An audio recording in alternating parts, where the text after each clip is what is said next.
தோழர்களே, தமிழ்நாடு கலை இலக்கிய பெருமன்றம் முன்னெடுத்திருக்கிற நாளும் ஒரு கதை சொல்லல் என்கிற இணைய வழியில் நாம் பயணித்துக் கொண்டிருக்கிறோம் தோழமைகளே. நூற்றாண்டு கண்ட ஆளுமைகளுடைய படைப்பான சிறுகதைகளை ஒவ்வொரு நாளும் நாம் பேசி, முதலாவதாக கு அழகிரிசாமி, அடுத்ததாக தமிழொலி, தற்பொழுது கரிசல் இலக்கியத்தினுடைய மகத்துவம், கரிசல் இலக்கியத்தினுடைய தந்தை கீரா அவர்களுடைய சிறுகதைகளை இன்றைக்கு கதை சொல்லி வாயிலாக 20வது நாள் நிகழ்வில்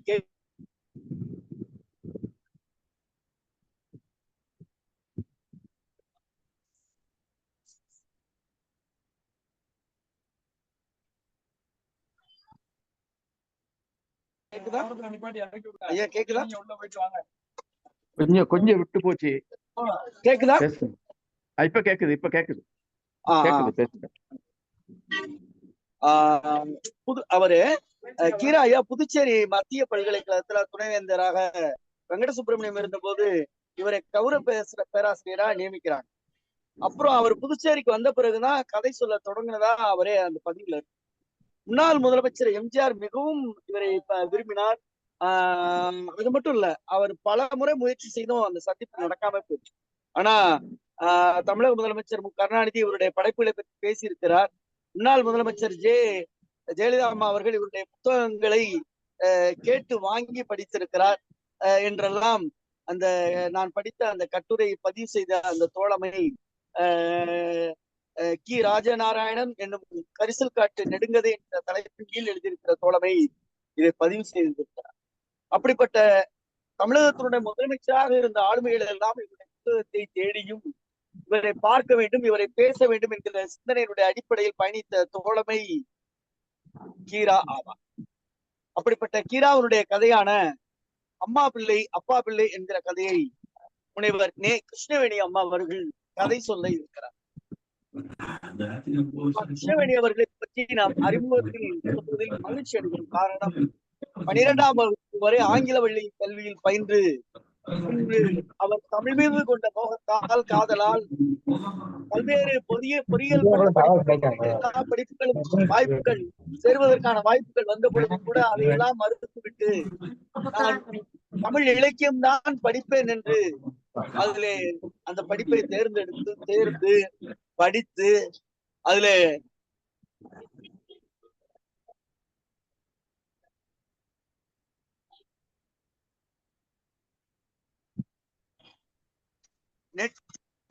நெட் தேர்வில் ஐயா கேக்குதா?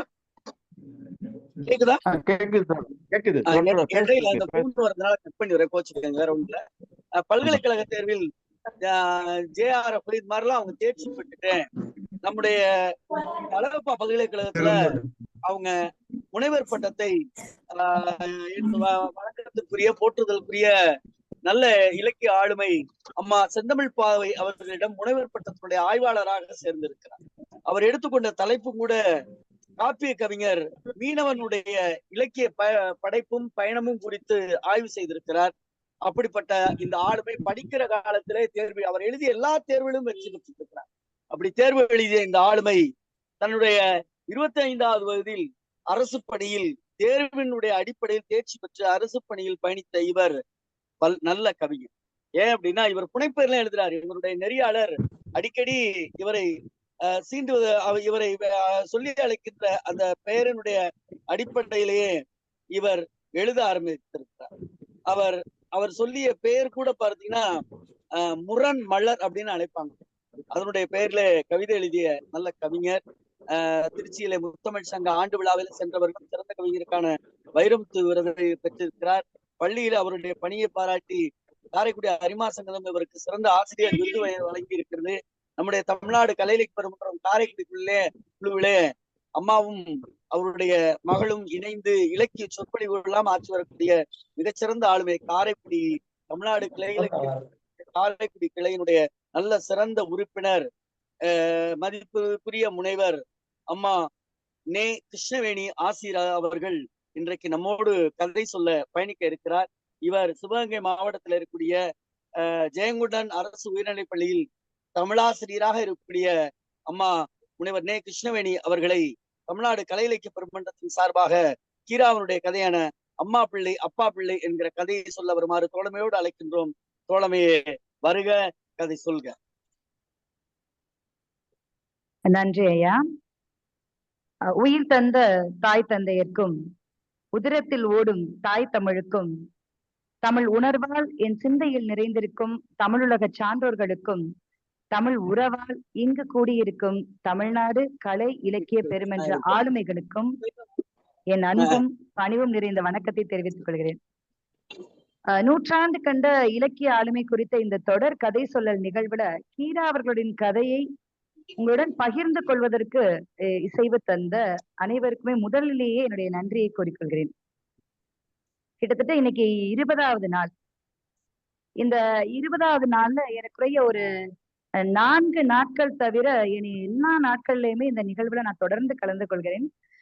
கலந்து கொண்டு கிட்டத்தட்ட எல்லா கதை சொல்லிகளுடைய கதைகள் எல்லாம் ரொம்ப ஆர்வமாக கேட்டு சில நாட்கள்ல பின்னூட்டங்கள்ல அதை பத்தி கொடுத்திருக்கிறேன். சில நாட்கள்ல அதை கேட்டு விட்டு அதற்கு பின்னூட்டம் அளித்த ஆளுமைகளுடைய கருத்தையும் கேட்டு அந்த ஒரு தாக்கத்தோடையே உறங்கவும் சென்றிருக்கிறேன்.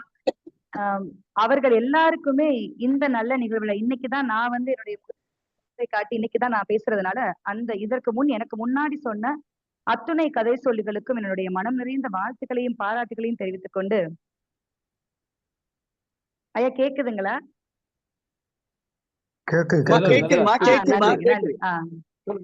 இடைச்சேவலில் பிறந்த இணையற்ற ஆளுமை கீரா அவர்கள். அவங்கள பத்தி நிறைய அன்னைக்கு பேசிக்கிட்டே போகலாம், நம்ம எல்லாருமே பேசிட்டே போகலாம். ஆனா தினமுமே தொடர்ந்து ஒரு 20 நாளாவே அவரை பற்றி பேசாத ஆளுமையில இல்லைங்கிற அளவுக்கு இணைப்புல இணையக்கூடிய ஒவ்வொருத்தருமே அவரை பத்தி நிறைய கருத்துக்களை சொல்லிக்கிட்டே இருக்கீங்க. எனக்கு என்ன ஒரு ஆட்சாமைனா, அந்த முனைவர்பட்ட ஆய்வாளர்கள் எல்லாம் இந்த நிகழ்வுல இணைந்தா கீராவை பற்றின தனித்தனியான கூறுகள் எல்லாம் எடுத்து தனியாக ஒரு முனைவர் பட்டமே பெறலாம் என்கிற அளவுக்கு அத்தனை கருத்துக்களை நான் கீராவை பற்றி சொல்ல விரும்புவது ஒன்றே ஒன்றுதான்.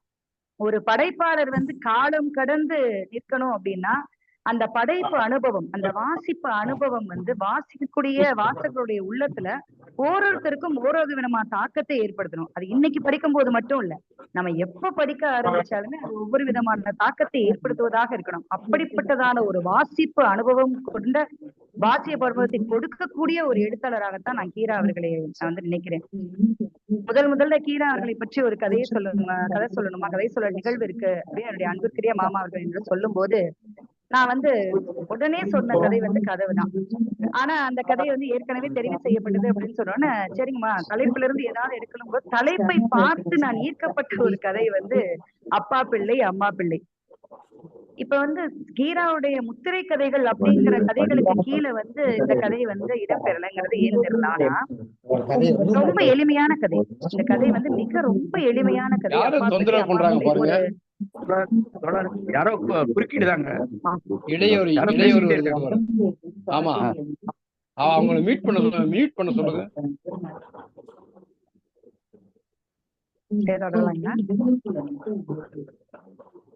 நீங்க பேசுங்கம்மா, நீங்க பேசுங்க. சரிங்க, நன்றி. இந்த அப்பா பிள்ளை அம்மா பிள்ளை அப்படிங்கிற கதை ரொம்ப ஒரு எளிமையான கதை, ரொம்ப சிறிய கதையும் கூட. ஒரு 6 பக்கம் அளவிலான ஒரு கதை தான். ஆனா படிக்க படிக்க ஒரு உளவியல் ரீதியான கதை. நான் இந்த கதையை குழந்தைகளுடைய உளவியல் ரீதியான கதையா தான் அனுப்புவேன். முதல் தடவை ஐயா இந்த கதையை அனுப்பும் போது ஒரு 3 நிமிடங்கள்ல நான் அதை படிச்சு முடிச்சிட்டேன். படிக்கும் போது ஒரு கதை அப்படின்னு திரும்ப இந்த 18-19 நாட்கள் கதை சொல்லல் நிகழ்வுல எல்லாரும் கொடுக்குற பின்னூட்டங்களை பார்க்கும் போது மறுபடியும் இந்த கதையில என்ன சொல்லலாம் அப்படின்னு திரும்ப படிக்கும் போது இது ஒரு அற்புதமான கதை, ஒரு குழந்தைகளுடைய உளவியலை சொல்லக்கூடிய கதை. அப்படிப்பட்ட கதையாக தான் நான் இந்த அப்பா பிள்ளை அம்மா பிள்ளை கதைங்கிறத பாக்குறேன். ஐயா ஏற்கனவே ஒரு முறை நம்மளுடைய கதை சொல்லிகள் பின்னோட்டத்துல சொல்லியிருந்தாங்க, கதை சொல்லிகள் முன்னாடியே கதையை பத்தி சொல்ல வேண்டாம், முடிந்ததற்கு அப்புறம் பின்னூட்டத்திற்கு பிறகு உங்களுடைய கருத்துக்களை சொல்லலாம் அப்படிங்கிற அடிப்படையில அனைவருடைய கதையை சொல்லி முடிக்கிறேன். கதையை சொல்லி முடித்ததற்கு பிறகு எல்லாரும் கொடுக்கக்கூடிய ஆளுமைகள் கொடுக்கக்கூடிய பின்னூட்டத்திற்கு பிறகு நான் இந்த கதையை பத்தி என்ன நினைக்கிறேங்கிறத அதுக்கப்புறம் சொல்லலாங்கிற ஒரு சின்ன ஒரு குறிப்போட இப்ப நான் அந்த கதையை சொல்லலாம்னு முடிவு பண்ணுவேன். கதைக்குள்ள போயிடுறேன். இந்த கதையுடைய தலைப்பு அப்பா பிள்ளை அம்மா பிள்ளை. ரொம்ப அழகான தலைப்பு. இந்த கதை 1980ல அண்ணா அப்படிங்கிற இதழ்ல வந்து பேராசிரியரே ஆசிரியர் கீரா அவர்களால எழுதப்பட்ட ஒரு கதை.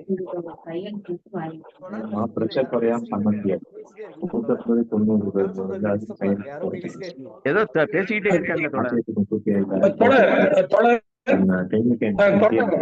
பொதுச் செயலாளர்களுடைய அந்த இதுல சொல்லுங்க தோழர். எதுல தோழர்? பொதுச் செயலாளருடைய செல்லுல இருந்துதான் மியூட் பண்ணாம இருக்கு. நான் அந்த வரேன், நான் அந்த நானே மியூட் பண்றேன். ஒரு நிமிஷம் பொறுங்கம்மா. சரி.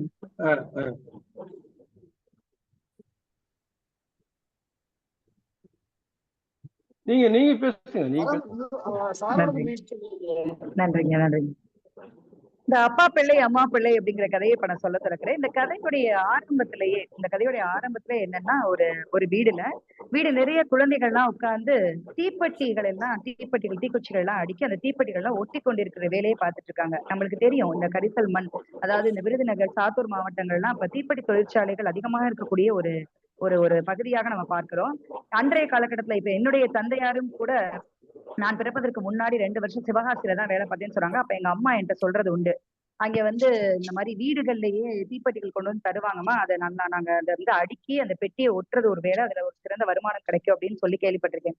இந்த கதையுடைய தொடக்கத்திலையும் அதே போலதான் ஒரு வீடுல எல்லா குழந்தைகளும் அழகா உட்கார்ந்து எல்லாரும் தீப்பெட்டியை அடிக்கிட்டே இருக்காங்க. குழந்தைகள் இருக்கக்கூடிய இடம் எப்படி இருக்கும் நமக்கு தெரியும். ரொம்ப சலசலன்னு பேசிக்கிட்டே அந்த தீப்பெட்டிகள் எல்லாம் அடுக்கிக்கிட்டே இருக்காங்க. எல்லா குழந்தைகளும் அடுக்கிட்டு இருக்காங்க. அப்போ ஒரு சத்தம்னா ஒரு ஆங்காரமான ஒரு சத்தம். அப்படி ஒரு சத்தம் கேட்டோன்னு அந்த இடமே ஒரே நிசப்தம் ஆயிடுச்சு. யார் அப்படி சத்தம் போடுறா அப்படின்னு பாத்தீங்கன்னா, அந்த சத்தத்துக்கு அப்புறம் எல்லாரும் ஒருத்தர் பாத்துக்கிறாங்க, ரொம்ப அமைதியாயிடுறாங்க. ஆனா கை மட்டும் எந்திரத்தனமா அந்த இதை வந்து ஒட்டிக்கிட்டே இருக்கு. திரும்ப அதே சத்தம் கேக்குது. மாடக்குழியில இருந்த என் தீப்பெட்டியை யார் எடுத்தா? இதான் சத்தம். ஓங்கி ஆங்காரமா ஒரு பெண்ணு பேசுறா. அந்த பொண்ணோட பேர் பொட்டி கேட்டோன்னு ஒருத்தர் அப்படியே பயத்துல பீதியில அப்படியே கண்ணை பாத்துக்கிட்டே இருக்காங்க. திரும்ப அவ சொல்றான், மாடக்குழியில இருந்த என் பொட்டியை யார் எடுத்தா? அப்பா கிட்ட சொல்லி ரவையா உருக்கி சொல்லுவேன், அதாவது ஒழுங்கா சொல்லிருங்க யார் எடுத்தா அப்படிங்கிற ஒரு மிரட்டல் தொனியில பொட்டி பேசுறான். பொட்டி பேசுறது கேட்டோம் அங்க உள்ள குழந்தைங்களும் அமைதியாயிடுறாங்க. 2 குழந்தைங்க மட்டும் நீங்க பேசுங்க. மாறி எங்கி அப்படிங்கிற 2 குழந்தைங்க மட்டும் அப்படியே ஒருத்தர் பார்வையால பரிமாறிக்கிறாங்க. அது எதுக்காக அப்படிங்கறது ஆசிரியர் இப்ப சொல்லல. மாறி எங்கேயும் மட்டும் பார்வையால பரிமாறி இருக்காங்க. இப்ப கடைசி குட்டி எல்லி, அந்த வீட்டோடைய கடைசி குட்டி எல்லி, அவளுக்கு 7 வயசு ஆகுது, ஒரு சின்ன குட்டி. அவ என்ன செய்யறா, அந்த தீப்பெட்டியை ஒட்டிக்கிட்டே, உன் கண்ணு என்ன புறத்தாலையா கிடக்கு, உன் காலு கீழே தானே தீப்பெட்டி விழுந்து கிடக்கு, பார்க்காம இப்படி கத்துற அப்படிங்கிற மாதிரி சொல்றான். அப்பதான் பொட்டி கவனிக்கிறா, திரும்ப காலு கீழே பாக்குறான், ஆமா தீப்பெட்டி அங்கேதான் கிடக்கு. ஆனா பொட்டிக்கு தான் வந்து அந்த தீப்பெட்டிய மாடக்குழியில தான் வச்சிருக்கோம் அப்படிங்கிற ஞாபகம் இருக்கு. அப்ப ஏதோ ஒண்ணு இதுல தப்பு இருக்கு அப்படின்னு சொல்லி காடு கிடந்த தீப்பெட்டியை எடுத்து அதை திறந்து பாக்குறான். அதுல ஒரு பொன்வண்டு முட்டை, இது வந்து சொல்லுவோம் நம்ம முன்னாடி சின்ன வயசுகள்ல இந்த ஞாபகம் முடியும். இப்போ உள்ள குழந்தைகளுக்கு அது தெரியுமான்னு தெரியல. இளமை காலங்கள்ல வந்து இந்த மழை காலத்துல வர்ற அந்த வெல்வெட் பூச்சி, அந்த பொன்வண்டு இதெல்லாம் பிடிச்சு அந்த தீப்பெட்டிக்குள்ள வச்சு பாக்குற பழக்கம் உண்டு. இன்னொன்னு பொன்வண்டு முட்டைகளை புடிச்சு அதை தீப்பெட்டிக்குள்ள வச்சு அது மேல இலைகள் எல்லாம் போட்டு அதுக்கு சாப்பாடு கொடுக்குற மாதிரி விளையாண்ட அனுபவங்கள்லாம் உண்டு. இப்ப இந்த நோட்டு அதே போல பொட்டி வந்து தன்னோட தீப்பெட்டிக்குள்ள பொன்வண்டு முட்டைகளை வச்சிருக்கா. இப்ப அந்த கருவை தளிர்களை அவர் தள்ளி பார்க்கும்போது பொட்டிக்குள்ள உள்ள ஒரு முட்டை வந்து குறையுது. அதை பாத்துட்டு இருக்கா. அவ பாத்துக்கிட்டு இருக்கா. அதே வேலையில இந்த சின்ன குட்டி எள்ளி என்ன சொல்றா, இங்க பாரு, காலுக்குள்ள வச்சுக்கிட்டே தேடுறா, கண்ணை வந்து புறத்தல வச்சுட்டு காலில் வச்சுக்கிட்டே தேடுறா அப்படின்னு சொன்னோன்னே எள்ளி பொட்டிக்கு கடுமையான கோவம் வந்துருது. என் முட்டையை களவாண்டதும் இல்லாம நீ வந்து என்னையவே எனக்கே பைத்தியக்கார பட்டம் கட்டுறியா அப்படின்னு சொல்லிட்டு சண்டைக்கு போறான். இப்ப முட்டைய வந்து எள்ளி திருடி இருந்தா எள்ளிக்கு என்ன செஞ்சிருக்கோம்னா ஒரு குற்ற உணர்வு இருந்திருக்கும். ஆனா முட்டையை எள்ளி தொடவே இல்லை. அதனால அந்த தாக்குதலை தைரியத்தோடு எதிர்கொள்றான். இப்ப திரும்ப சொல்றேன், 2 குழந்தைங்க, பொட்டி அப்படிங்கிற குழந்தையோட பொன்வண்டு முட்டை இருக்குல்ல, அந்த பொன்வண்டு முட்டையை காணல, அதை எடுத்தது எள்ளிதான் அப்படிங்கிற ஒரு கோபத்துல எள்ளியே தாக்குதல். அது தாக்குதல்னா சகோதரர்களுக்குள்ள நம்ம எப்படி சண்டை போடுவோம்னு தெரியும். கடுமையான தாக்குதல் நடக்குது. இப்ப எப்படி முதல்ல 2 பேரும் மொத்திக்கிறாங்க, தலைய பிச்சு இழுத்துக்கிறாங்க, நகத்தால கீறிக்கிறாங்க, கடுமையா சண்டை நடக்குது. இந்த சூழ்நிலையை பார்த்து அங்க இருந்த மற்ற குழந்தைகள்லாம் நிலவரத்த கண்டு என்ன செய்யறாங்க, சரியா வராது அப்படின்னு சொல்லிட்டு எல்லா குழந்தைகளும் அந்த அவங்க ஒட்டிட்டு இருந்த அந்த தீப்பெட்டியை அந்த பசையையும் எடுத்துக்கிட்டு அவங்கவுங்க வீட்டுக்கு போயிடுறாங்க. இப்ப மிச்சம் இருக்கிறது அந்த வீட்டுல இருக்கக்கூடிய 5 குழந்தைகள் மட்டும்தான். அதாவது சுப்பி, அதாவது 11 வயசு, அந்த வீட்டினுடைய மூத்த குழந்தை அவதான் சுப்பி அப்படிங்கிற குழந்தை. அதுக்கப்புறம் மாரி, அந்த முதல்லயே 2 பேர் பார்வை பரிமாற்றம் பண்றாங்களே அந்த குழந்தையோட மாரி, எங்கி. இப்ப சண்டை போட்டுட்டு இருக்க 2 குழந்தை, ஒரு குழந்தை பொட்டி, இன்னொரு குழந்தை எள்ளி. இப்ப இந்த 5 குழந்தை தான் அந்த வீட்டுல இருக்காங்க. மத்த எல்லா குழந்தையும் கிளம்பிட்டாங்க. இப்ப 2 பேர் அங்க கடுமையா சண்டை போட்டுட்டு இருக்காங்க, பொட்டியும் எள்ளியும். ஆனா அங்க எதுவுமே நடக்காத மாதிரி இந்த 3 குழந்தைகளும் சுப்பி, மாரி, எங்கி, இந்த 3 பேரும் எந்திரத்தனமா அந்த தீப்பெட்டியை வந்து அழகா ஒட்டிக்கிட்டே இருக்காங்களே தவிர அவங்கள கண்டுக்க மாட்டாங்க. இப்ப இந்த மூத்த குழந்தையோடைய சுப்பி இருக்காங்க இல்லையா, அவளுக்கு மட்டும் ஒரு நினைப்பு வருது. அதாவது பின்னோக்கு உத்தி இல்ல, அதாவது சுப்பி நினைச்சு பாக்குறா, இப்படி ஏன் வந்து இவங்க வந்து இந்த சண்டையில தலையிடல அப்படிங்கறத சொல்றான். இதுல பொட்டி அப்பா செல்லமா, எள்ளி அம்மா செல்லமா. இப்ப இந்த பொட்டிக்கும் எள்ளிக்கும் நடுவுல போனா யாருக்கு அடி விழுமாம்? சண்டை போட்டுக்கிட்டு இருக்க அவங்களுக்கு அடி விழுகாதான், இவங்களுக்கு தான் அடி விழுகும். என்ன சொல்றா அப்படின்னா, புஞ்சக்காட்டுக்கு போயிட்டு இருக்க அப்பா வீட்டுக்கு வந்தா முதல்ல யாரதான் கூப்பிடுவாராம்? பொட்டியை தான் கூப்பிடுவாராம். பொட்டி அப்ப சுப்பிய சொல்லும் போது சொல்லுவாராம், பொட்டி தான் என் குழந்தை, இப்ப மூத்த குழந்தைய நான் சந்தையில தவிடுக்குள்ள வாங்கினேன் அப்படின்னு சொல்லுவாராம். அதுலயே சுப்பியோட மனசு சோர்ந்து போயிருக்கு. அம்மா என்ன செய்வாங்களாம், உள்ள வரும்போதே எள்ளி என் கப்பலு, என் கப்பலுன்னு கொஞ்சுவாங்களாம், கொஞ்சிக்கிட்டேதான் வருவாங்களாம். இப்ப 2 பேர், அதாவது பொட்டி அப்பா செல்லமாவும் எள்ளி அம்மா செல்லமாவும் இருக்கக்கூடிய ஒரு சூழல்ல இருக்காங்க. அது மட்டும் இல்ல, உள்ள வரும்போது என் பிள்ளைய அடிக்க விட்டு நீ வேடிக்கையா பார்த்த அப்படின்னு சொல்லி அப்பா கையை ஓங்கி அடிக்க வருவாராம். நீ என் பிள்ளைய அடிக்க விட்டு வேடிக்கையா பார்த்தேன்னு சொல்லி எள்ளிய அடிச்சா அம்மா வாரியல தூக்கிட்டு வருவா. வாரியெல்லாம் விளக்கு மரம், நமக்கு தெரியும், விளக்கு மரம் தூக்கிட்டு வருவாளா, இப்படி பதிவு செய்யறாரு. இப்ப இதெல்லாம் நினைச்சுக்கிட்டே இருக்க சுத்தி. அது மட்டும் இல்லையா, ராத்திரியானா பொட்டி அப்பா கூட தூங்குவானா, எள்ளி அம்மா கூட தூங்குவானா. இந்த 3 குழந்தைகளும், அதாவது சுப்பி, மாரி, எங்கி, இந்த 3 குழந்தைகளும் தனியா கோணிச்சாக்கு பைய பிரிச்சு தனியா படுத்துக்கிடுவாங்களாம். காலையில எந்திரிச்சோன பொட்டிக்கும் எள்ளிக்கும் மட்டும் பால்ல கலந்த காப்பி கிடைக்குமா. ஆனா இந்த 3 குழந்தைங்களுக்கும் கடுங்காப்பி, அதாவது நம்ம சொல்லுவோம் ஊர்களுக்கு கருப்பட்டி காப்பி, அந்த கடுங்காப்பி தான் இந்த 3 பிள்ளைகளும் இருக்குமா.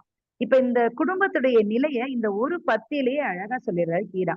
பொட்டிங்கிறவ அப்பா செல்லம், அவ எள்ளிங்கிறவ அம்மா செல்லம், இந்த 3 குழந்தைகளும் தனித்து விடப்பட்டிருக்காங்க அப்படிங்கிற ஒரு சூழல், அந்த குடும்ப சூழலை கீரா அவர்கள் இந்த ஒரு பத்தியிலேயே அழகா பதிவு பண்ணியிருக்காரு. இப்ப இந்த சுப்பி இதை நினைச்சு பார்த்துட்டு இருக்கும் போது அங்க 2 நிகழ்வு நடக்குது. ஒண்ணு, இங்க ரொம்ப கடுமையா சண்டை போட்டுட்டு இருக்காங்க. யாருன்னா பொட்டி எள்ளியும் சண்டை போட்டுட்டு இருக்காங்க. கை சண்டையெல்லாம் மீறி வாய் வார்த்தைகள்ல கெட்ட கெட்ட வார்த்தைகளால வசவுகளால 2 பேரும் திட்டி தீர்த்து சண்டை போட்டுட்டு இருக்காங்க. இங்க மாறி என்ன செய்யறா, மெதுவா, அதாவது என்ன கீரை எழுதுறாருன்னா, அப்படி நெமத்தற்ற நேரத்துல அழகா, நெமத்தற்ற நேரத்துல கண் இமைக்கக்கூடிய நேரத்துல அவளுடைய தீப்பெட்டிக்குள்ள இருந்த பொட்டியோடைய அந்த பொன்வண்டு முட்டையை எடுத்து சரட்டுன்னு அந்த பொட்டியோடைய ஏற்கனவே இருந்த அந்த பொன்வண்டு அந்த தீப்பெட்டிக்குள்ளேயே வச்சிடறான். இப்ப நமக்கு படிக்கிற வாசகர்களுக்கு தெரிஞ்சு போயிருது இந்த முட்டையை எடுத்தது யாரு அப்படின்னு. இப்ப இந்த மாதிரிதான் அந்த முட்டையை எடுத்திருக்காங்க. இத யாரு பாக்குறா அப்படின்னா, எங்கி பார்த்து சிரிக்கிறா, நீ சரியாதான் செஞ்சிருக்கேன். இது 2 பேருக்குள்ள சம்பாஷணைய பார்க்கும்போது மாரிக்கு வந்து சிரிப்பு அடக்க முடியல. அந்த இடத்துல ஒரு குழந்தைத்தனம்ல அங்க சிரிப்பு அடக்க முடியல. இவளுக்கு சண்டை போடுறாளுக்கு நம்மனாலதான் சண்டை போடுறாங்க, ஆனா யாருக்கும் தெரியல அப்படிங்கிற சிரிப்பு அடக்க முடியாம வெளியில போய் மூக்க சிந்துற மாதிரி போய் சிந்திட்டு, ஏன் அம்மா அப்பாவும் வர்றாங்க அப்படின்னு சும்மா குரல் கொடுக்குறான். பொதுவா அம்மா அப்பாவும் வர்றாங்க அப்படின்னா குழந்தைகள் சண்டையை நிறுத்துவதுதான் வழக்கமா இருக்கும். ஆனா இங்க அப்பதான் கடுமையா அடிச்சுக்கிறாங்க. அப்படியே அம்மா வர்றாங்க அப்பா வர்றாங்கன்னு கடுமையா அடிச்சுக்கிறாங்க. இப்ப என்ன ஆகுது அப்படின்னா, அதாவது பொட்டி வந்து எள்ளியோடைய சட்டைய வந்து ரொம்ப ரொம்ப இறுக்கமா புடிச்சு பட்டுறான். இப்ப அந்த சட்டைய வந்து பொட்டிட்டு இருந்து விடுவிக்கிறதுக்காக கடுமையான வேகத்துல பொட்டி எள்ளி வந்து பொட்டியை தள்ளுறான். பொட்டியை தள்ளின வேகத்துல எள்ளியோடைய சட்டை கிழிஞ்சு போயிருது. கிழிஞ்ச உடனே எள்ளிக்கு கடுமையான கோபம் வருது. உடனே இங்க சட்டையவா நீ கிழிச்ச, அம்மா வரட்டும் உன் தோலை உரிக்க சொல்றேன் அப்படின்னு சொல்றான். உடனே பொட்டிக்கு கோவம் வந்துடும், ஏன் தோலையா நீ உரிக்க சொல்லுவ, உன்னை நான் உண்டு இல்லைன்னு பண்றேன் பாருன்னு சொல்லி பொட்டி என்ன செய்யறா, அவளுடைய கைகளை எள்ளியோடைய வாய்க்குள்ள கொடுத்து அவ சில்லுவாயை எப்படியாவது கிழிச்சு தள்ளிடணும் அப்படிங்கிற நோக்கத்தோட உள்ள கொடுக்க ஆரம்பிச்சு. எள்ளி விடுவாளா, உள்ள போன கைய எள்ளி பொட்டியோட கைய எள்ளி நறுக்குன்னு கடிக்க ஆரம்பிச்சிட்டான். அவ்வளவு நேரம் பாத்துக்கிட்டு இருந்த சுப்பிக்கு அதுக்கு மேல பொறுக்க முடியல. ஏன்னா பொட்டி கத்துறா, ஐயோ அம்மா கை வலிக்கிறதுனால பொட்டி பயங்கரமா கத்துறா. இப்ப போய் சுப்பு என்ன செய்யறா, எள்ளி தங்கம் நீ விட்டுடா, சின்ன பிள்ளைல சொன்னா அக்கா சொன்னா கேளுடா, விட்டுடா பொட்டி, அக்கா கைய விட்டுடா அப்படின்னு சொன்னோன்னே, இப்ப நம்ம நம்ம இந்த இது ஒரு உளவியல் தான். பொதுவா வந்து சண்டை போடுறவங்க சண்டை போட்டு முடிச்ச உடனே தானாவே அந்த சண்டைகள் எல்லாம் தீர்த்துட்டு விலகிடுவாங்க. ஆனா சண்டையை தீர்க்கறதுக்கு ஒரு ஆள் 3வது மனுஷங்க உள்ள நுழைஞ்சாங்கன்னு வச்சுக்கோங்களேன், அந்த சண்டை வந்து கூட கொஞ்சம் அதிகமா பெருகும். அந்த மாதிரி இவ்வளவு நேரத்துல உங்களை விளக்குறதுக்கு ஆள் இல்ல. அவங்க பாட்டுக்கு சண்டையை கட்டி ஏறிக்கிட்டு இருக்காங்க.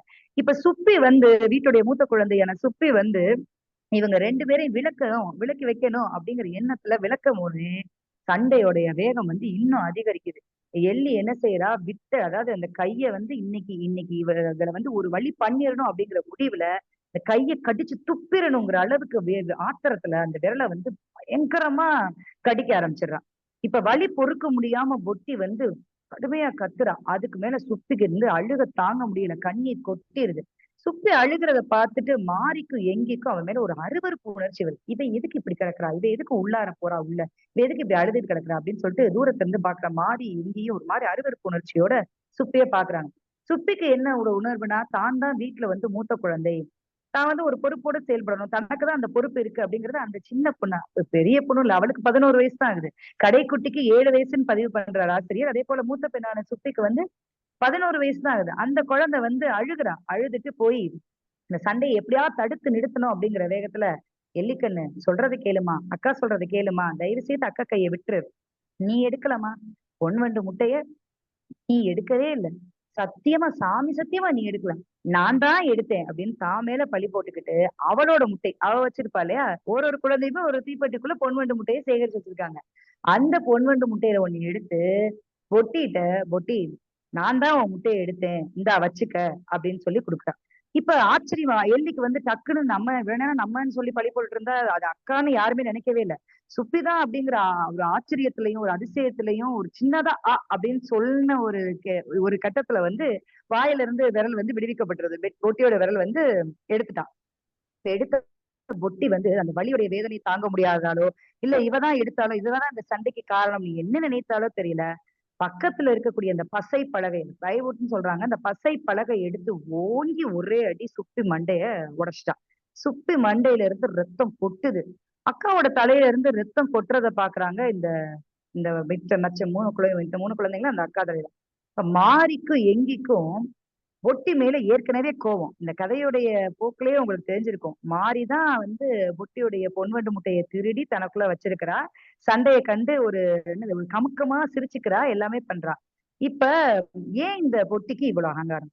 இந்த அகங்காரத்துக்கு காரணம் என்ன? இவ அப்பா செல்லங்கிறதுனாலதானே இந்த அளவுக்கு ஆட்டம் போடுறா அப்படிங்கிற கோபம் மாரிக்கும் எங்கிக்கும். இப்ப இந்த எள்ளிக்குட்டிக்கு சொல்றாரு அழகா வார்த்தை. எள்ளிக்குட்டிக்கு அம்மாவுடைய செல்லம் இருக்கான்.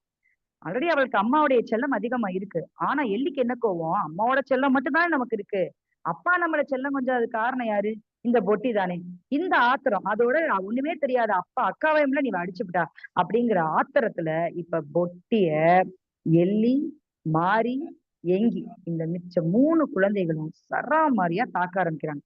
வலி பொறுக்க முடியாம 3 பேர் சேர்ந்து ஒரு குழந்தையை தாக்குனா எப்படி இருக்கும், வலி பொறுக்க முடியாம பொட்டி வந்து கத்துறா, கடுமையா கதறான். சத்தத்தை கேட்டு பக்கத்துல உள்ளவங்க எல்லாருமே ஓடி வர்றாங்க. பக்கத்துல உள்ள எல்லாரும் ஓடி வந்தோடனே அங்க வந்து என்ன நடக்குது அப்படின்னா, பக்கத்து வீட்டுல ஒரு பொண்ணாக்கான ஒரு அக்கா இருக்காங்க, அவங்களும் ஓடி வந்து என்ன நடக்குதுன்னு கேட்டோன்னே தலையில அடிபட்டதோடய சுத்தி சொல்றான். இந்த மாதிரி பொட்டியோட பொன்வண்டு முட்டையை நான் எடுக்கவே இல்லை, யாரு எடுத்தாங்கன்னே எனக்கு தெரியாது, ஆனாலும் நான் தான் எடுத்தேன்னு சொல்லி என் முட்டையை அவள்கிட்ட கொடுத்ததுக்கு அப்புறமும் கூட அவன் என் மண்டைய உடைச்சிட்டா அப்படின்னு சொல்லி அழுகுறான். உடனே பொண்ணாக்கா அப்படின்னு நாக்க துருத்திக்கிட்டு, ஒழுங்கு மரியாதையா சொல்லுங்க, யாரு பொட்டியோட பொன்வண்டு முட்டையை களவாண்டது அப்படின்னு கேக்குறாங்க. உடனே மாறி அவனை வச்சுட்டா இல்லையா, அதனால அழகா சொல்றான், யாரும் அவளோட பொன்வண்டு முட்டைய களவாடல, நீங்க வேணா பாருங்க, அந்த பொன்வண்டு முட்டை அவ தீப்பெட்டிக்குள்ளதான் இருக்கு, இவதான் தேவையில்லாம அக்கா மண்டைய உடைச்சுட்டான் அப்படின்னு சொல்றாங்க. உடனே பொட்டி என்ன செய்யறா, டக்குன்னு எடுத்து திறந்து பாக்குறா. அந்த கருவேத்தல் இருக்குள்ள திறந்து பார்த்தா அவளுடைய முட்டை அதுக்குள்ளேயே இருக்கு. இப்ப பொட்டிக்கு என்ன பேசுறதுன்னே தெரியல. ஏன்னா அந்த முட்டைக்காக தான் இவ்வளவு சண்டை. இப்ப அந்த முட்டை அங்கேயே இருந்து போச்சு. இப்ப என்ன செய்யுதுன்னு தெரியல, எல்லாரும் இருக்காங்க. கடைசியில பிள்ளைய வளர்க்குற லட்சணத்தை பாரு அப்படின்னு சொல்லிட்டு பொண்ணாக்கா அங்க இருந்து கிளம்பி போயிடுறாங்க. எல்லாரும் கிளம்பி போயிடுறாங்க. ஏத்த வீட்டுல உள்ள பாட்டி தான் சுப்பி தலையில உள்ள ரத்தத்தை வலிச்சு அவளுக்கு வந்து ஈர துணியால கட்டு போட்டுட்டு அவங்க வந்து சரி அப்படின்னு சொல்லிட்டு போயிடுறாங்க. இப்ப சுத்தி கேவல் அழுகுறான், பெருமூச்சோட மௌனமா அழுகிறத பார்த்ததும் இந்த மாரி, எங்கி, எள்ளி, ஏன் ஒட்டிக்கு கூட மனசு என்னமோ செய்யுது அப்படிங்கிறதோட ஹீரா அவர்கள் வந்து இந்த கதையை நிறைவு செய்கிறார். கதை இவ்வளவுதான். இந்த கதையை ரொம்ப அழகான கதை, ஒரு அற்புதமான கதை, குழந்தைகளுடைய உளவியல் ரீதியான கதை. ஆளுமைகளுடைய பின்னூட்டத்திற்கு பிறகு இந்த கதையை குறித்த என்னுடைய பார்வை என்ன அப்படிங்கிறத பகிர்ந்து கொள்ள விடுகிறேன். நன்றி. நன்றி தோழர். கதையை பற்றி நானும் நிறைவாக சொல்லணும்னு சொல்றேன். மிக்க மகிழ்ச்சி. கதை சொன்ன விதம், அந்த பாங்கு, ஒருவேளை பள்ளியினுடைய ஆசிரியராக இருப்பதால் என்னவோ குழந்தைகளுக்கு ஏற்றாற் போல தங்களுடைய குரல் வளத்தோடு ஏற்ற இறக்கத்தோடு பாவனைகள், இன்னும் சொல்ல போனால் அந்த குரலில் கூட அந்த வார்த்தைகளுக்கு உணர்வும் உணர்ச்சியும் ஊட்டி இருக்கிறீர்கள். அந்த அளவில் உங்களுக்கு மிக்க மகிழ்ச்சியை தமிழ்நாடு கலைகளுக்கு பள்ளி சங்கம் சார்பாக தெரிவிக்கிறேன். வழக்கு போல் பின்னூட்டத்தால் பெருமை சேர்க்கிற கவிஞர் ரவீந்திர பாரதி அவர்கள். எல்லோருக்கும் வணக்கம். மிக அருமையாக முனைவர் கிருஷ்ணவேணி அவர்கள் அழகாக சொன்னார்கள், சிறப்பாக சொன்னார்கள். ஏற்ற இரக்கத்தோடு பேராசிரியர் கருமுருகன் சொன்ன மாதிரி ஒரு ஆசிரியை தன் குழந்தைகளுக்கு எவ்வாறு அழகாக சொல்வார்களோ அதுபோல மிக சிறப்பாக கதையை சொன்னார். ஒரு வரி கூட விடாம இந்த குழந்தைகளுக்கான குழந்தை கதையை மிக அழகாக சொல்லி முடித்திருக்கிறார்கள். இதுல என்னன்னா, இந்த பள்ளிக்கூடத்துக்கு போய் படிக்க வேண்டிய இந்த குழந்தைகள் வீட்டிலேயே இருந்து கொண்டு தீப்பெட்டி தொழிலை செய்து கொண்டிருக்கின்றன. அப்போ குழந்தைகளுடைய ஒரு சுரண்டல், குழந்தைகளை சுரண்டக்கூடிய இந்த சமூக அமைப்பை காட்டுகிறார், படம் எடுத்து காட்டுகிறார் கீரா. ஆனா அதை அவர் அதிகமா சொல்லல. எதை? குழந்தைகளின் சுரண்டலை சொல்லாமல் இந்த குழந்தைகளின் திருடப்பட்ட குழந்தை விளையாட்டு இருக்கு இல்லையா, அந்த திருடப்பட்டாலும் விளையாடினாலும் அவர்கள் அந்த பறிபோன அந்த குழந்தை பருவத்தை மீட்டெடுப்பதற்காக அவர்கள் விளையாடி கொண்டிருக்கிறார்கள். ஒவ்வொருத்தரும் தீப்பெட்டிக்குள்ள பொன்வண்டையும் பொன்வண்டி முட்டைகளையும் சேகரித்து விளையாடி கொண்டிருக்கிறார்கள். அதுல தன்னுடைய பொன்வண்டு முட்டை இல்லைன்ற ஒரு காரணத்துக்காக அந்த இவள் ரொம்ப கோபப்படுகிறாள்.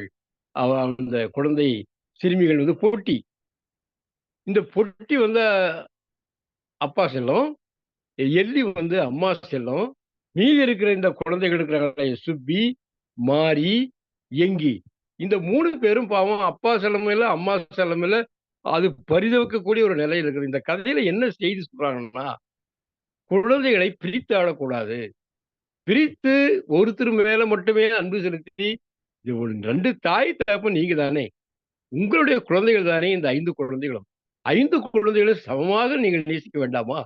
அது என்ன அப்பா புள்ள, அது என்ன அம்மா புள்ள, எல்லாருமே அப்பா அம்மா பிள்ளைகள் தானே. இப்படி பிரித்து ஆளுதனால்தான் அந்த குழந்தைகளுக்கு ஒரு மன ஏக்கம், பாசம் கிடைக்கவில்லையே, தன் தாயிடமிருந்து பாசம் கிடைக்கவில்லையே, தன்னுடைய அப்பாவிடமிருந்து பாசம் கிடைக்கவில்லையே என்ற ஒரு ஏக்கம் தான் அவர்களுக்குள்ள சண்டையாக வெளிவெடுக்கிறது. ஒரு சின்ன பிரச்சனைக்கு கூட அவர்கள் ஒருவரை ஒருவர் முடியை பிடித்து கொண்டு, நகத்தால் கீறிக்கொண்டு, சட்டையை கிழித்து கொண்டு இவங்க வந்து என்ன பண்றாங்க, சண்டை போடுறாங்க. சண்டை போட்டு ஒரு மிகப்பெரிய பகை உணர்ச்சியோடு சண்டை போடுறாங்க. இவளும் என்ன பண்றாங்க, அப்பா செல்லத்துக்காரி என்ன பண்றா, இவன் வந்து பலகையை எடுத்து அடிச்சு இவளுடைய தலையை உடைச்சிடுறா, சுப்பியினுடைய தலையை உடைச்சிடுறா. அவதான் மூத்தவளுக்கு என்ன ஒரு பையன்னா, இவ அப்பா செல்லம், ஆக வந்த உடனே நீ தானே மூத்தவ, நீ மூத்தவ, இந்த பிள்ளைங்களெல்லாம் ஒழுங்குபடுத்தணுமா இல்லையா, நீ பார்த்து சண்டை போடுற அளவுக்கு விட்டுருக்கையான்னு இவ்வளவுதான் மூத்துவாங்க. அம்மாவும் இவ்வளவுதான் மூத்துவாங்க. சின்ன பிள்ளைய வந்து சின்ன பிள்ளையும் அவளும் சண்டை போடுற அளவுக்கு நீ ஏண்டி பார்த்துக்கிட்டு இருந்தன்னு அம்மாளும் தான் மொத்துவா.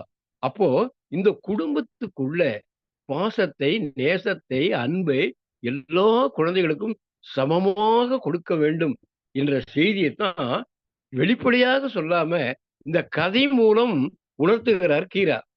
2வது, இந்த குழந்தைகள் விளையாட வேண்டிய குழந்தைகள், இந்த குழந்தைகள் படிக்க வேண்டிய குழந்தைகள், படிக்க வேண்டிய விளையாட வேண்டிய பருவத்திலே ஒரு சுரண்டலுக்கு ஆட்படுகிறார்கள். அந்த தீப்பெட்டியை அடுக்குவதும் ஒட்டுவதுமான அந்த வேலைகளை பக்கத்து வீட்டு குழந்தைகளும் இங்க வந்து விளையாடுறாங்க. அந்த அம்மா ஒரு அழகான ஒரு உண்மையை சொன்னாங்க, அந்த பொண்ணு அக்கா என்ன சொன்னாங்கன்னா, செல்லத்த குடுத்து, குடுத்து, குடுத்து இந்த புள்ளைய கெடுத்து வச்சுக்கிறாங்க பாரு. அதுதான் உண்மை. அத வெளிப்படையா சொல்றாங்க. வெளிப்படையா சொன்னதெல்லாம் செல்லத்த அதிகமா குடுக்கக்கூடாத குழந்தைகளுக்கு செல்லம் கொடுப்பதன் மூலம் குழந்தைகள் கெட்டுப் போவார்கள் என்பது உண்மையை வெளிப்படையா சொல்றாங்க.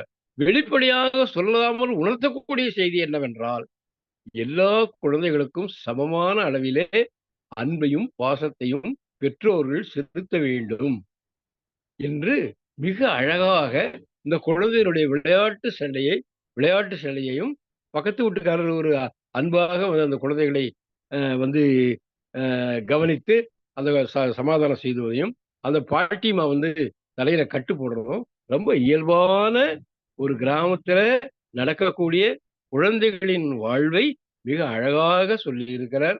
அருமையான கதை. இதுக்கு மீண்டும் தான் கிருஷ்ணவேணி அம்மாவை பாராட்டணும். மிக அற்புதமாக கதையை அழகான தமிழ்ல கொஞ்சுகின்ற தமிழில் சிறப்பாக சொல்லி முடித்திருக்கிற சகோதரி கிருஷ்ணவேணிக்கு என்னுடைய அன்பும் வாழ்த்துக்களும். இந்த நிகழ்வை தொடர்ந்து நடத்தி கொண்டிருக்கிற நமது அருமை பொதுச் செயலாளர், நெறியாளர் இவர்களுக்கெல்லாம் என்னுடைய அன்பையும் வாழ்த்துக்களையும் நான் எப்போதும் போல வழக்கமாக தெரிவித்துக் கொள்கிறேன். வாய்ப்புக்கு நன்றி, வணக்கம். நன்றி மேனாள் பொதுச் செயலாளர் கவிஞர் ரவீந்திர பாரதி ஐயா அவர்களே.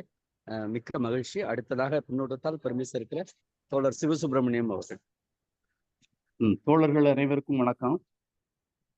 இன்னைக்கு கதை சொன்ன முனைவர் கிருஷ்ணவேணியை அவர்கள் மடை திறந்த வெள்ளம் போல் ரொம்ப சரளமாக குழந்தைகளுக்கு சொல்வதை போல் சொன்னார். அதை நன்றாக கேட்டு ரசித்தோம். அந்த குரல் வளத்தால் சொன்னது ரொம்ப இனிமையாக இருந்தது. நன்றாக கேட்டு ரசித்தோம். அவருக்கு பாராட்டுகள் வாழ்த்தும். அதுவும் இடையில அந்த கதை வணக்கம் வணக்கம் வணக்கம் வணக்கம் வணக்கம் வணக்கம் பேசுங்க பேசுங்க பேசுங்க.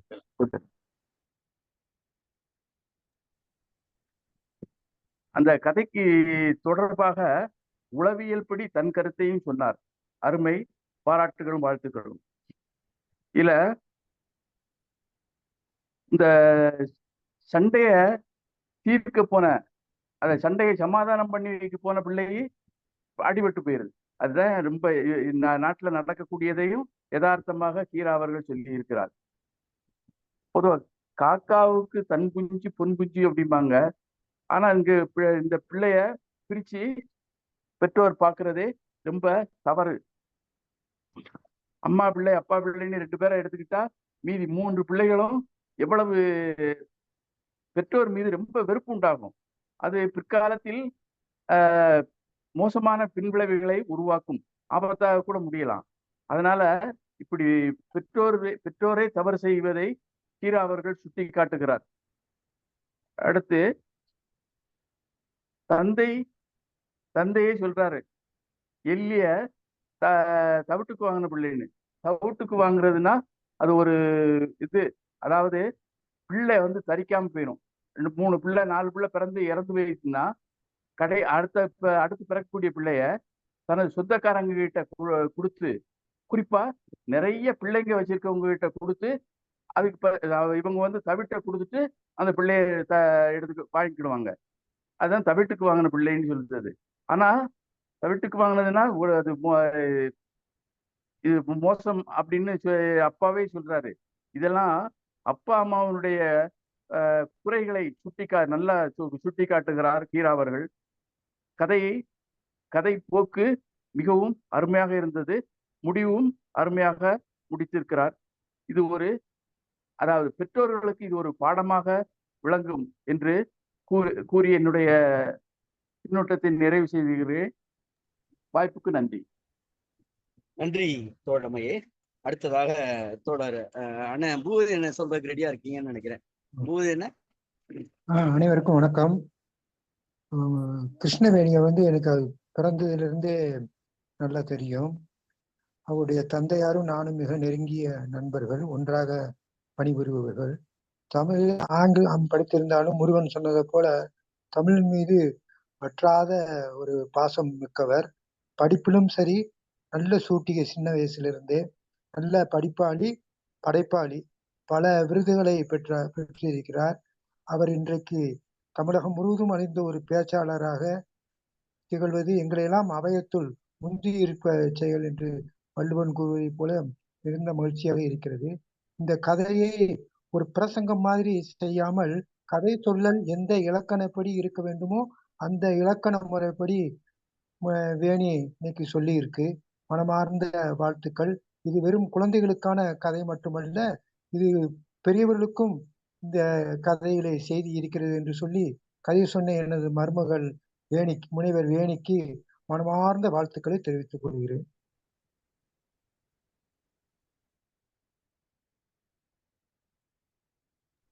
வேற யாராவது பின்னூட்ட சொல்றீங்களா? வேற யாராவது பின்னூட்ட சொல்றீங்களா தோழர்களே?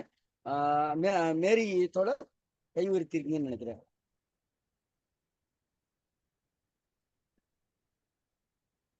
மேரி தோழர் சொல்லுங்க. மைக் ஆன் பண்ணுங்க தோழர். மேரி தோழர் மைக் ஆன் பண்ணுங்க. இப்ப கேக்குதுங்களா? கேக்குது, பேசுங்க. கிருஷ்ணவேணி அவர்கள் கதை சொல்லும் போது ஒரு காட்சி வடிவமே இடம்பெற்றது. 2 பேரும் சண்டை போடுற மாதிரியே இருந்துச்சு. நேரடியாவே ஒரு சண்டையை பார்த்த மாதிரி இருந்துச்சு. ரொம்ப அருமையா கதை சொன்னாங்க. ரொம்ப நல்லா இருந்துச்சு இந்த கதை. அவங்க சொன்ன விதம் ரொம்ப நல்லா இருந்துச்சு. கேட்கறக்கே அவ்வளவு மகிழ்ச்சியா இருந்துச்சு. அவ்வளவு அழகா கதை சொன்னாங்க. அப்படி ஒரு நிகழ்ச்சியை நேர்ல பார்த்த மாதிரி இருந்துச்சு. கதை கேட்ட மாதிரியே இல்லை. அப்புறம் இந்த குழந்தைகளுடைய சண்டை, இந்த தீப்பெட்டி தொழிற்சாலை, இதை பத்தி எல்லாம் கீரா அவர்கள் சொல்லும்போது எனக்கு நம்ம அப்துல் ரஹ்மானுடைய ஒரு கவிதை ஞாபகம் வருது. வருடந்தோறும் குழந்தைகள் தினத்தை கொண்டாடுவதை விட்டுவிட்டு எப்பொழுது குழந்தைகளை கொண்டாட போகிறோன்னு தீக்குச்சிகள் கவிதையில சொல்லுவாரு அப்துல் ரஹ்மான். அந்த கவிதை ஞாபகம் வந்துச்சு. ரொம்ப அருமையா இருந்துச்சு இந்த கதை சொன்ன விதம். வாழ்த்துக்கள். நன்றி. நன்றி தோழமையே. வேற யாராவது கையை உயர்த்தினா கொஞ்சம் நல்லா இருக்கும். ஏன்னா எனக்கு அது ஒரு நான் வீட்டுல கம்ப்யூட்டர்னா ஒன்றும் பிரச்சனை இல்லை, சென்டுங்கிறதுனால வேற ஒன்றும் இல்லை. வேற யாராவது சொல்றீங்களா? ஓகே. முருகன் ஐயா வணக்கம். ஆமா, யாருமா? முருகன் மகாலட்சுமி, நான் மறந்துட்டேன். வணக்கம் வணக்கம். கதை கிருஷ்ணவேணி முனைவர் அவங்க ஒரு அழகாக அந்த கதைய சொன்ன விதம் அருமையா இருந்தது. எப்படி அந்த குழந்தைகளுடைய உலகம் விசித்திரமானது, கற்பனைகள் நிறைந்தது. இவங்க சண்டை போடுறது அப்படிங்கிறது நம்ம நான் ஒரு ஆசிரியரா இருக்கிறதுனால தினம் அந்த நிகழ்ச்சியை பார்த்துட்டே இருக்கேன். அதே மாதிரி இந்த கதை என்னுடைய பால்ய நினைவுகளை எல்லாம் சொன்ன மாதிரி எனக்கு வேணி அம்மா சொல்லியிருக்காங்க. ரொம்ப அருமையா உடல் மொழி, உடல் அசைவு, அந்த பாடி லாங்குவேஜ் எல்லாமே அவங்ககிட்ட அவ்வளவு அருமையா இருந்தது. வாழ்த்துக்கள் வேணி, கிருஷ்ணவேணி அவர்களே, வாழ்த்துக்கள். அருமை, வாழ்த்துக்கள். நன்றி. நன்றி தோழமையே. வேற யாராவது பின்னூட்டா இருக்கீங்களா? அம்மா, நீங்க எதுவும் சொல்றதுன்னா சொல்லுங்கம்மா. அடுத்து பொதுச் செயலாளரை பேச சொல்றீங்களா? பின்னூட்டம் கொடுத்த அனைத்து ஆளுமைகளுக்குமே மனம் நிறைந்த நன்றி. நான் இந்த கதையை சொல்லி முடிச்சுட்டு இந்த விஷயத்த இந்த இடத்துல நிச்சயமா பதிவு செய்யணும்னு நினைக்கிறேன். சமூகத்துல நடக்கக்கூடிய அவலங்களை பத்தி, இல்ல சமூகத்துல நடக்கக்கூடிய பிரச்சனைகளை பத்தி நம்ம நிறைய பதிவு செஞ்சுட்டு இருக்கோம். ஆனா இன்னைக்கு சமூகத்துல நம்ம முக்கியமா கவனிக்க வேண்டிய ஒரு முதல் வேலை குழந்தைகளை தான் அப்படிங்கிறதுதான்.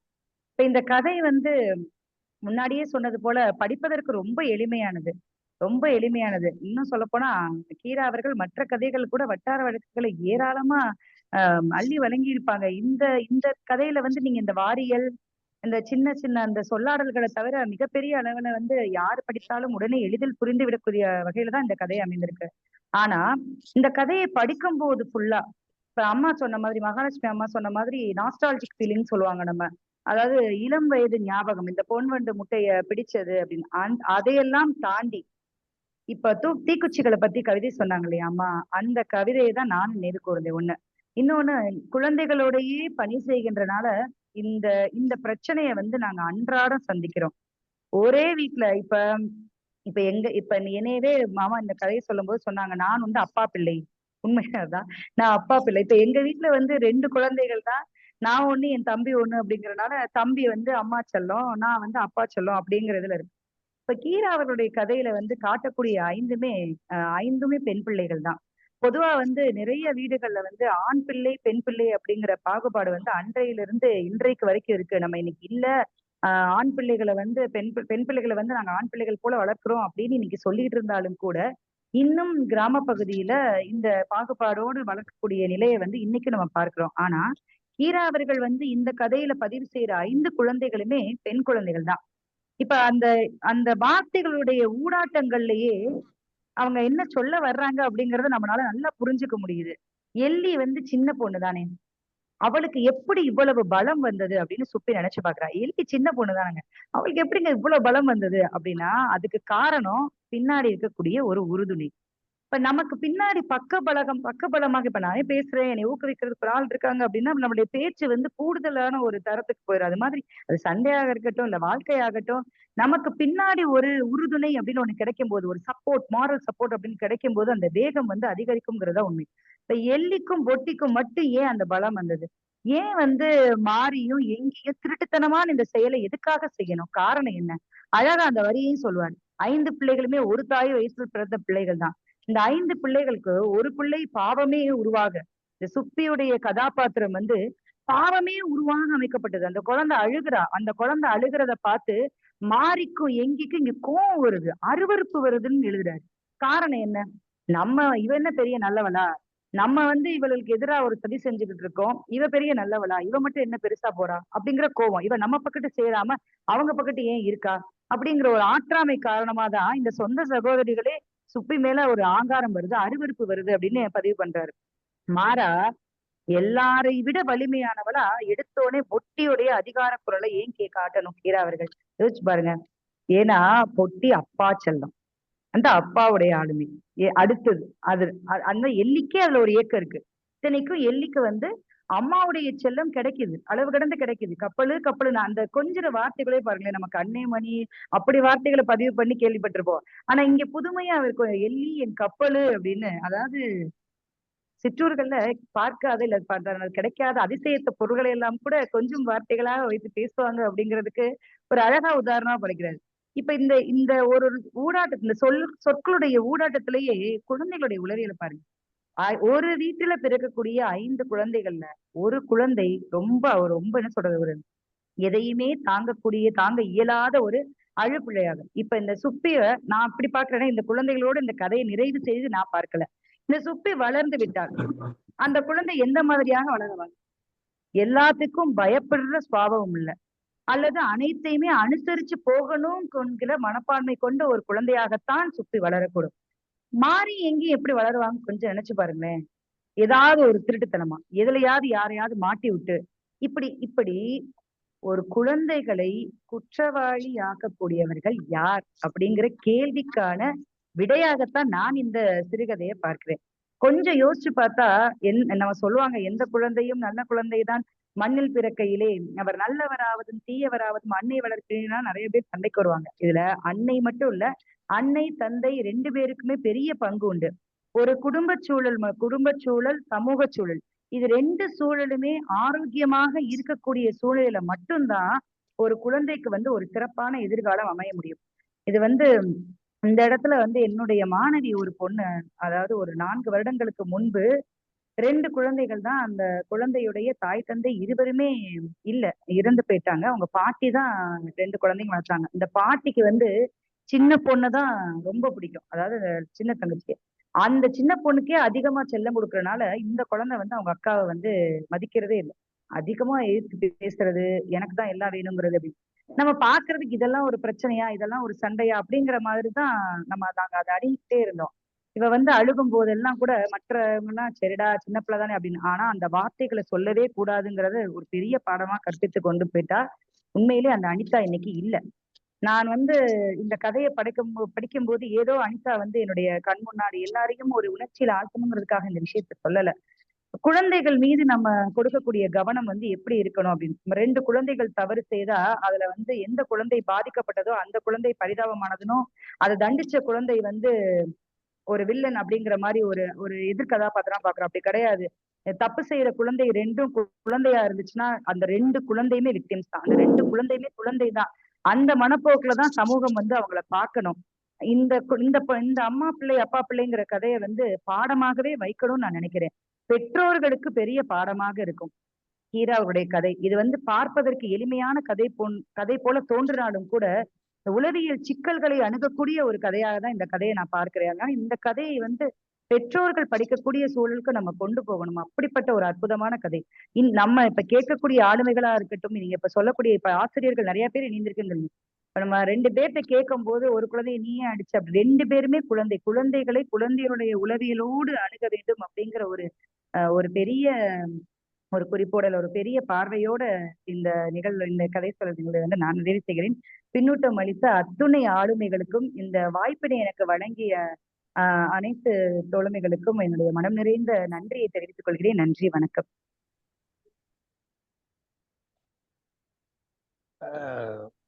நன்றி தோழமையே, மிக்க மகிழ்ச்சி.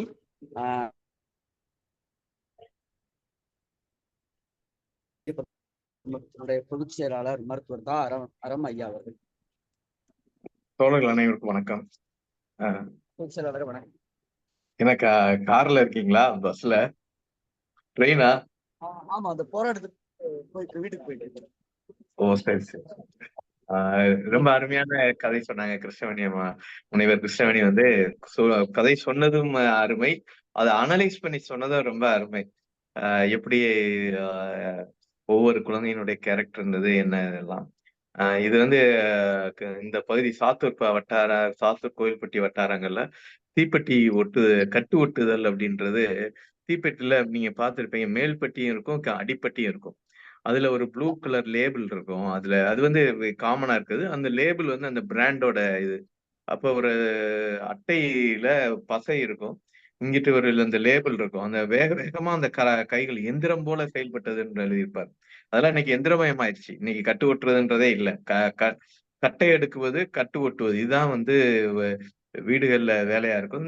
நாங்களும் கூட கட்டை எடுக்கிறோம். முதல்ல சம்பாதிச்சதுன்றதே கட்டை எடுக்குனதுதான். 15 பைசாவா என்னமோ தருவாங்க ஒரு கட்டைக்கு. 4 கட்டை எடுக்குன்னா 60 ரூபாய், 60 பைசா வரும். ஃபுட்பால் மேட்ச் வந்து 50 பைசா இருக்கும். அந்த டிக்கெட் வாங்குறதுக்கு நம்ம அந்த காசை எடுத்து போயிட்டு வர்றப்ப ரொம்ப ஒரு இந்த உணர்வு கிடைக்கும். தீப்பெட்டி ஒட்டுதல் என்பது அந்த மேப்பட்டி அடிப்பட்டி ஒட்டுதல்னு 2 இதா இருக்கும். மேப்பட்டி ஒட்டுதல் வந்து கொஞ்சம் லேசு, அடிப்பட்டி ஒட்டுதல் கொஞ்சம் கஷ்டம். அந்த சில்லு மாதிரி இருக்கும், ஒரு அச்சு இருக்கும், அதுல வச்சுட்டு ஒட்டணும். அதெல்லாம் இன்னைக்கு இல்ல, இயந்திரமயம் ஆயிடுச்சு. ஆனா இந்த கதையில ஒரு கரிசல் விவசாயி 2 பேருமே காட்டுக்கு போயிட்டு சாயங்காலம் வருவாங்க. அந்த 5 பிள்ளைங்கள்ல மூத்த பிள்ளை வந்து மிக பொறுப்பான பிள்ளையா இருக்கா. அது அவதான் இந்த வீட்டுல என்ன நடந்தாலும் அவளைத்தான் அடிப்பாங்க. அந்த மாதிரியான அதனாலதான் அழுகுறா. இவங்க 2 பேர் சேர்ந்து அந்த பொட்டியும் எல்லியும் 2 அந்த இது வந்து கப்பல்னு கொஞ்சிறது. அது இப்ப கூட எனக்கு வஉசி பிறந்த மாவட்டமான அந்த இதுல பிறந்ததுனால கப்பல் வஉசி 2 கப்பலையும் லாவோ காலியான்னு நினைக்கிறேன். அந்த 2 கப்பலையுமே இரட்டை குழந்தைகள்னு சொல்லுவார் பாரதி வந்து. வஉசி 2 பிள்ளைங்க அப்படின்னு சொல்ற மாதிரி. அதனால கப்பல்னு கொஞ்சினாரான்னு தெரியல அந்த தந்தை வந்து. அதுக்கப்புறம் அந்த தந்தை கொஞ்சின அந்த மகள் வந்து ஏன் அதிகார தோரணையோடு இருக்கிறாள், இந்த தாய் கொஞ்சிறதும் ஒரு எலி அப்படின்றவளும் இப்படி இருக்கிறான்றது. இவங்கெல்லாம் எப்படி செஞ்சுக்கணும்? நார்மலா 5 குழந்தைகளும் அப்படின்னா பொருளாதார சிக்கல் இல்லை. பள்ளிக்கூடம் விளையாடி கொண்டுதான் இருந்திருக்கணும். ஆனா என்ன ஆகுறாங்க, இவங்களுக்கு வந்து குடும்ப சூழல் காரணமாக கட்டு ஒட்டிக்கிட்டு இருக்காங்க. அப்ப இந்த அப்ப விளையாட்டா இருக்கும். நீங்க வந்து வெளியே போய் விளையாண்டுட்டு வர்றது ஒண்ணு, அந்த பொண்ணுண்டை பிடிச்சி ஒரு தீப்பெட்டிக்குள்ள போட்டு அதுக்கு உணவா இலைகளை கொஞ்சம் போட்டு அது முட்டை போடுறதை எண்ணி இந்த 3 குழந்தைகளும் தாய் தந்தை அரவணைப்பு இல்லாம இருக்கப்போ மாறிதான் அந்த மாதிரி செஞ்சிடறான்.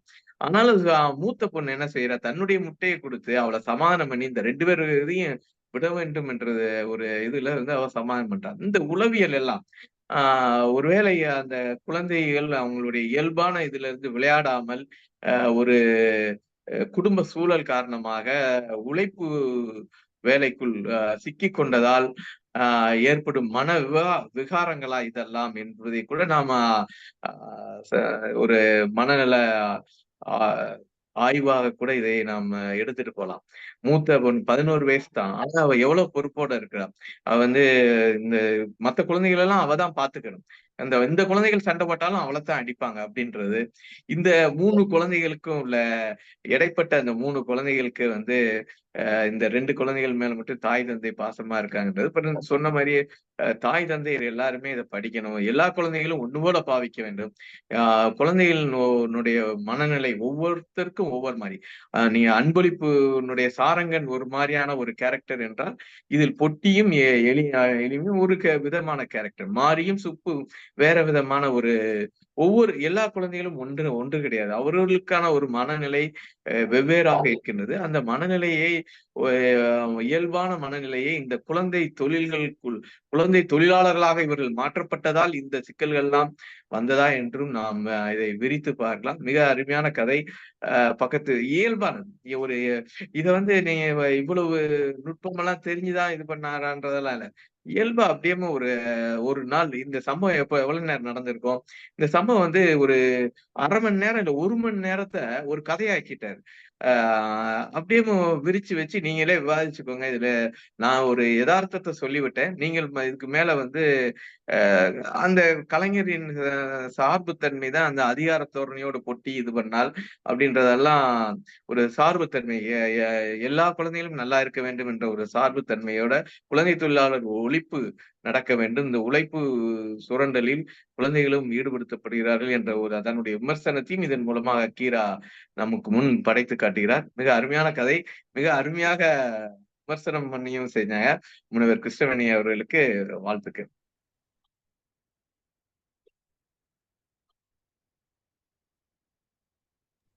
நன்றி செயலாளர்களே. கதை ஒரு உளவியல் ரீதியான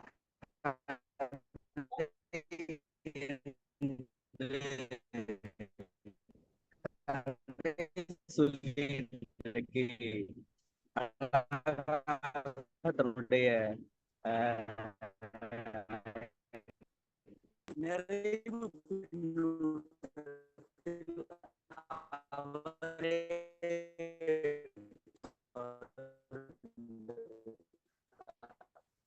இன்றைய உலகில்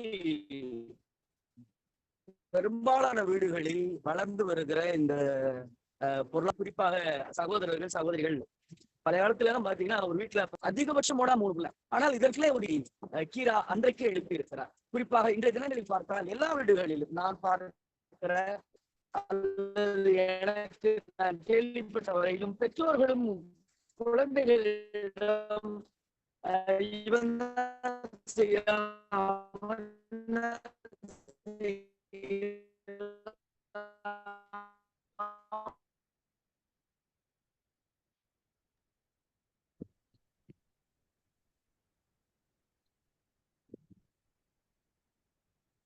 பேராசிரியரே சரியா கேட்கல. ஏதோ பயணத்துல இருக்காரு. பயணத்துக்குனால இணையம் கிடைக்கல அவருக்கு. அதனால இணையம் சரியா கிடைக்காம போயிடும். இணையம் இருக்கிறது.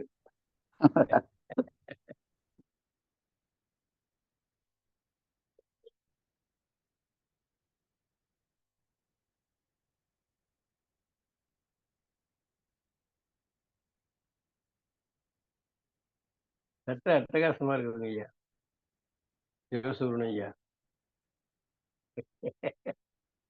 ரொம்ப நன்றி, மகிழ்ச்சி. மாமா நீங்களே நிறைவு உரையாற்றிடலாம். அப்படியா? மகிழ்ச்சி மகிழ்ச்சி. பொதுச் செயலாளர்களுடைய அனுமதியோட அவருடைய அன்பான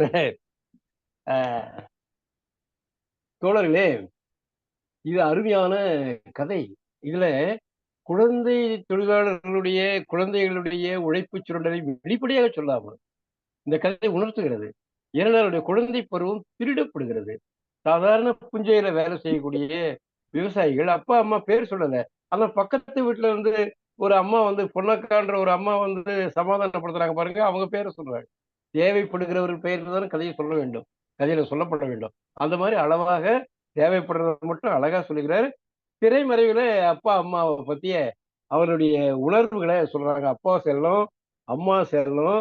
இது தமிழ்நாட்டுல பெரும்பகுதியான குடும்பங்கள்ல குழந்தைகளை கெடுக்கக்கூடிய செல்லம் இது.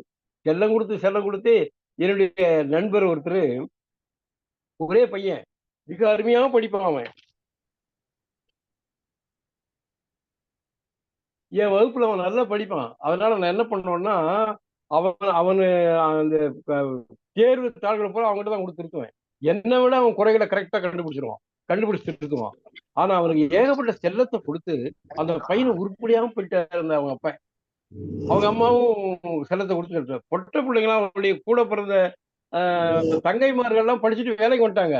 இந்த பையன் கல்லூரியில பாதியில விட்டுட்டு வந்துட்டான். காரணம் என்னன்னா, ஏன் இதை சொல்ல வரேன்னா, குழந்தைகளுக்கு அதிக செல்லம் கொடுக்க கூடாது. மனசுக்குள்ள செல்லத்தை வச்சுக்கணும், பாசத்தை மனசுக்குள்ள வச்சுக்கணும். இந்த ஒரு குழந்தைய செல்லம் கொடுத்து அவ அகங்காரமா பேசுறா. ஏன்னா ஆண் ஆதிக்கத்தினுடைய தந்தையினுடைய செல்லம் கிடைச்சதுனால ஆண் ஆதிக்க உணர்வு அவகிட்ட வெளிப்படுது. தாயினுடைய செல்லம் கிடைச்சதுனால அவளுக்கும் ஒரு தனக்கு பின்னணி இருக்குங்கிற ஒரு தைரியம் வருது. இந்த 3 குழந்தைகள் பாவம். அந்த 3 குழந்தைகள் அந்த தந்தையாரும் தாயாரும் கைவிடப்பட்ட குழந்தைகள். அதனாலதான் அந்த குழந்தைகள் சாக்கு பையில கோணி பையில தூங்குதுங்க. அது கடுங்காப்பி குடிக்குதுங்க. இதெல்லாம் ரொம்ப அழகா குழந்தைகளுடைய உளவியல ரொம்ப அழகா சொல்றாரு. கிருஷ்ணவேணி சகோதரி சொன்ன மாதிரி எல்லா பெற்றோர்களும் படிக்க வேண்டும். பாடத்துல இந்த கதையை வைக்க வேண்டும். ஏன்னா இது பெற்றோர்களுக்கு செய்தி சொல்லுது, சமூகத்துக்கு செய்தி சொல்லுது. சமூகத்துக்கு குழந்தை பருவம் திருடக்கூடாது, அவருடைய விளையாட்டை திருடக்கூடாது, அவர்கள் சுரண்டப்படக்கூடாது, குழந்தைகளை குழந்தைகளாக வளர வேண்டும், அவர்கள் கல்வி பயில வேண்டிய வயசுல கல்வி கொடுக்க வேண்டும், பெற்றோர்கள் சமமான பாசத்தை கொடுக்க வேண்டும் என்ற செய்தியெல்லாம் உள்ளடக்கி ஒரு கலைத்தன்மையோடு ஒரு குழந்தைகளுடைய கதையை மிக அழகாக சொல்லி இருக்கிறார் கீரா அவர்கள். மிக அருமையான கதை. இதை தேர்ந்தெடுத்து சரியான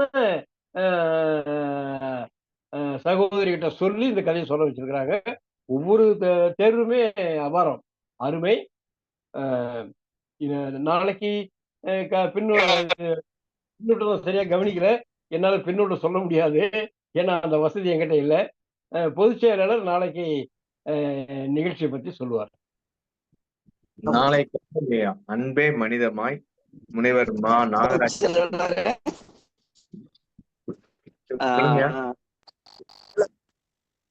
சரியா கேட்கலங்க ஐயா.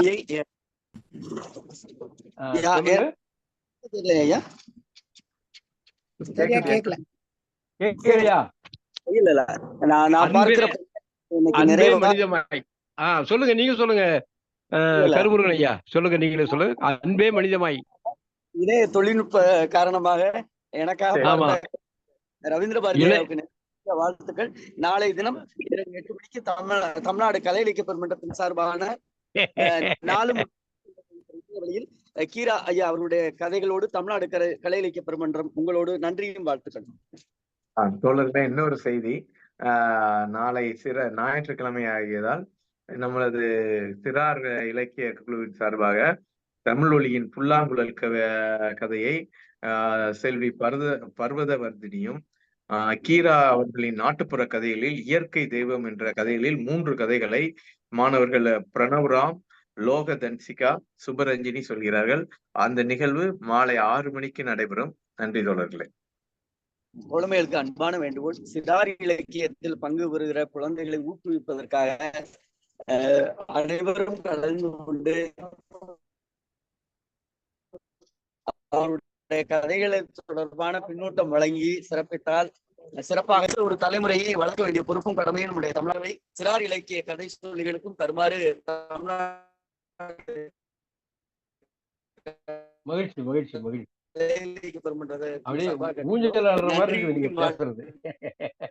நாளை தினம் இரவு 8 மணிக்கு நாம் சந்திப்போம். இலக்கியத்தால் இணைவோம். இலக்கியத்தால் இணைவோம். இணையம் அவருக்கு இடம் செய்தாலும் நாம் இலக்கியத்தால் இணைவோம்.